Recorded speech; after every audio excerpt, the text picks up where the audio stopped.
je n'ai pas besoin des autres pour briller pleinement. Bienvenue dans la série des arcanes mineurs pour plonger dans les profondeurs de chaque carte grâce à l'astrologie. Voici l'épisode consacré au 6 de bâton. En numérologie, le 6 fait référence au fait d'apprécier la beauté et simplement de ce qui est. Le 6, c'est l'harmonie, la fidélité, c'est donner de l'importance à ce qu'on fait et ce qui est présent ici maintenant. Le 6 parle aussi de promesses, mais aussi d'analyse et de coaching. Concernant les significations du 6 de bâton, on va être principalement dans une énergie qui va nous inviter à être fiers de nous, à nous honorer, à nous célébrer. On va parler aussi du fait d'inspirer les autres par notre propre authenticité. Avec le 6 de bâton, on vient apprendre que chaque étape est importante pour pouvoir arriver à une réussite, à une victoire personnelle. Mais avec le 6 de bâton, selon moi, c'est important de se questionner sur notre énergie du moment, pour se demander si on a plus tendance à se sous-estimer ou plus tendance à rabaisser les autres pour se sentir meilleur. Si on est dans une énergie d'avoir tendance à se rabaisser ou à se sous-estimer soi-même, on peut penser qu'on ne mérite pas une récompense, qu'on ne mérite pas de se célébrer. Et dans l'autre tendance à rabaisser l'autre pour nous remonter ou nous sentir meilleurs, on peut avoir tendance à faire des remarques sur les incapacités des autres ou avoir un discours égocentré.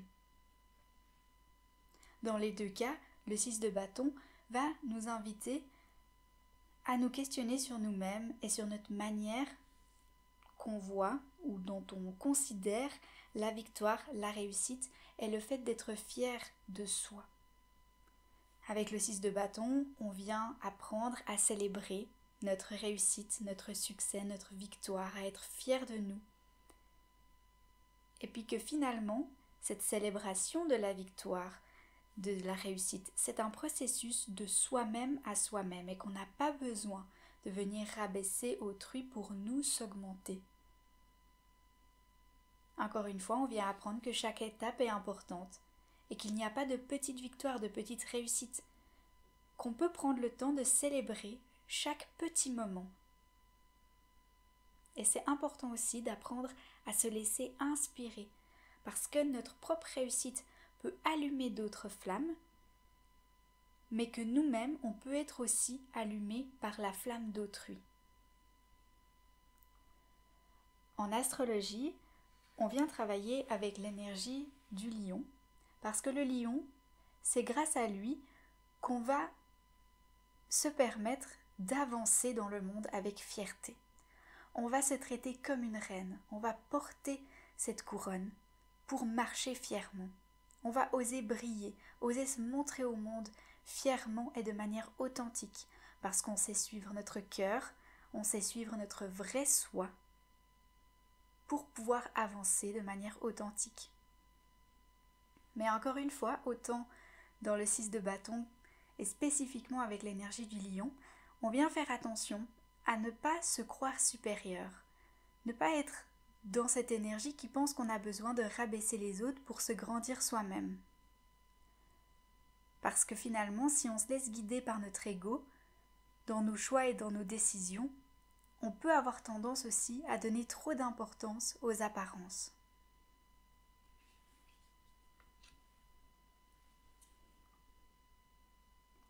L'énergie du bélier, quant à elle, vient nous apporter la capacité de se montrer réellement, sans artifice.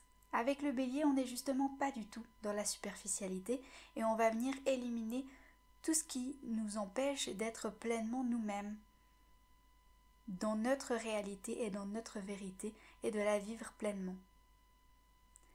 Avec le bélier, on vient faire attention quand même à ne pas se laisser envahir par le besoin de contrôle d'autrui aussi et de vouloir tout diriger. On retourne aussi avec une petite tendance à avoir le sentiment d'être mieux que tout le monde et peut-être de prendre la grosse tête aussi. Avec l'énergie du bélier, on va s'assurer de ne pas être dans un discours trop égocentriques, de toujours parler de soi, sans laisser la place à l'autre de s'exprimer et de briller aussi pleinement. Et avec le troisième signe de feu, le Sagittaire, avec lui, on vient apprendre à prendre des décisions qui sont alignées avec notre cœur, et puis les suivre. Donc c'est-à-dire qu'on va se questionner sur ce qui est important pour nous, et à partir de ce qui est dans notre cœur, on va là poser des objectifs, poser une destination précise et suivre ce chemin. Attention toutefois à ne pas avoir tendance à partir tout seul dans son petit monde, dans son délire, sans se soucier des autres et de les laisser à l'écart. Ensuite, si on regarde précisément le tarot de Marseille ici, on peut voir premièrement qu'il y a un bâton central qui est entouré par 2 autres bâtons. Et donc ça vient nous amener le fait que le bâton central ici est soutenu, est accepté et accompagné par les autres. Et que ça peut mener à la réussite, ça peut aider à réussir d'être bien entouré, d'être bien soutenu et d'être accepté. Et dans ce sens-là, j'aimerais ajouter aussi que ce qui est important, c'est à la fois de soutenir les autres aussi, donc à partir du feu central, on peut inspirer les autres pour faire partir notre propre lumière de notre centre, pour inspirer ceux qui sont à l'extérieur. Parce que le fait de se réaliser personnellement, ça peut illuminer aussi les autres. On peut voir aussi que les feuilles au centre, elles se nourrissent de ce cœur qu'on a nommé avant dans le fait de dire qu'on va se questionner sur qu'est-ce qui est important pour nous pour pouvoir poser nos objectifs avec le Sagittaire. Et donc ici, on voit qu'à partir du centre, les feuilles peuvent grandir et elles se rapprochent des coins ici. On voit donc qu'il y a une énergie de déploiement, d'ouverture, de fait de grandir et de s'épanouir à partir de notre feu intérieur. Ensuite, on peut mettre l'accent sur les 2 fleurs qui sont verticales. Je les mets comme ceci pour qu'on les voit mieux et pour qu'on voit qu'elles sont asymétriques. Elles ont chacune leur identité propre.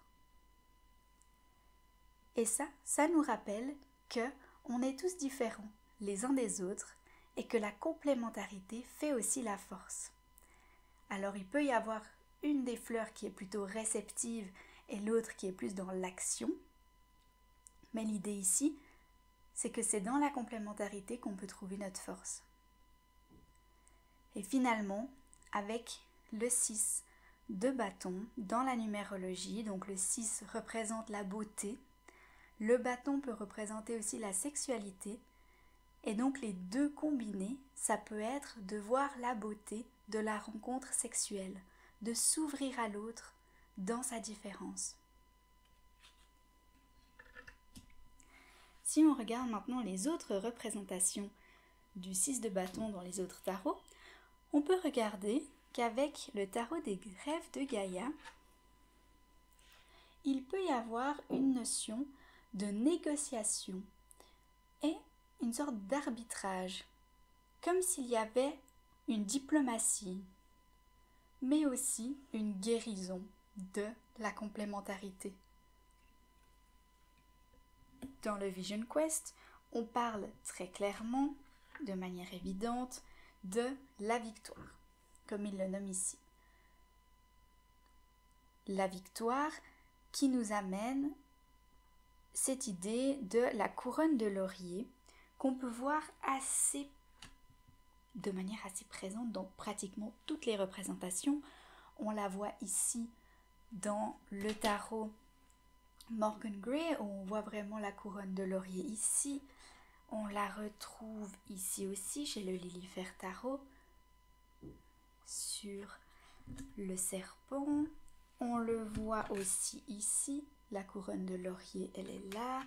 Elle est aussi sur celui-ci. Ici. On la voit aussi dans ce personnage qui symbolise aussi la victoire avec cette coupe. Et on retrouve la couronne sur sa tête. Bien sûr, sur les représentations du Rider-Waite, on retrouve la couronne autant sur le bâton que sur la tête du personnage. Et puis aussi ici dans le tarot alchimique.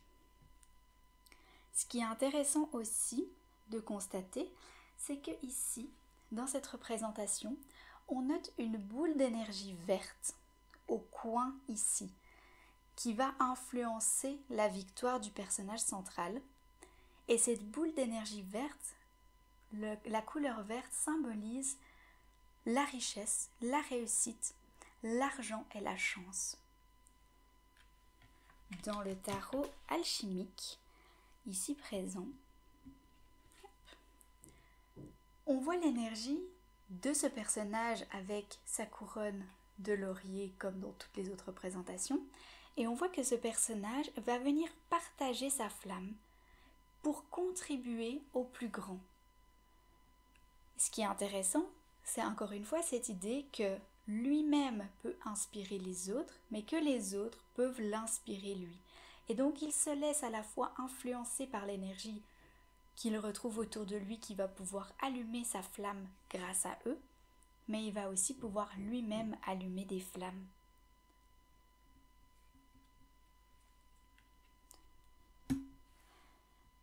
Dans le Lilifer Tarot et le Fortune Tarot, ces deux ici présents, on retrouve le symbole de Jupiter, ici, hop, comme ceci, et puis du lion,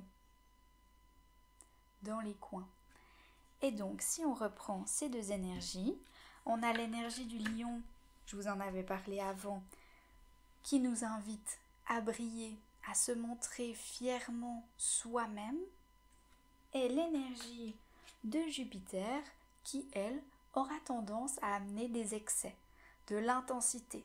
Et donc, on peut faire attention de ne pas être trop dans l'excès de vouloir se montrer, de vouloir briller, encore une fois, en essayant, bien sûr, de ne pas écraser autrui et de ne pas empêcher les autres de briller aussi.